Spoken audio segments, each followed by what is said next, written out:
நடிகர் ராஜேஷை பற்றி தான் நான் பேச போகிறேன். அவர் அவரோட இறப்பில் உண்மையாக இயற்கை மரணம் தாங்க. அவருக்கு வயசாகுதில்ல. அப்புறம் அவர் நிறைய ஆராய்ச்சிகளை நமக்கு கொடுத்துட்டு போயிருக்காரு.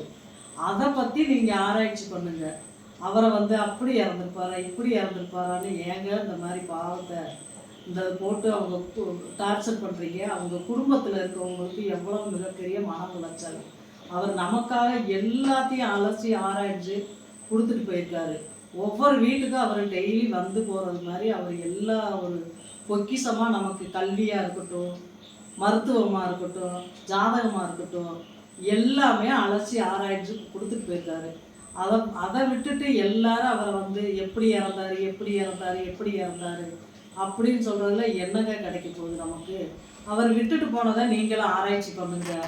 இதை வேலை வெட்டி இல்லாமல் இதவே பேசி பேசி பேசி அந்த ஆத்மாவுக்கு ஒரு சங்கடத்தை அந்த குடும்பத்துக்கு அந்த ஆத்மாவுக்கு உண்டு பண்ணிடாதீங்க. அவருக்காக எல்லாரும் நம்ம பிரார்த்தனை பண்ணுவாங்க.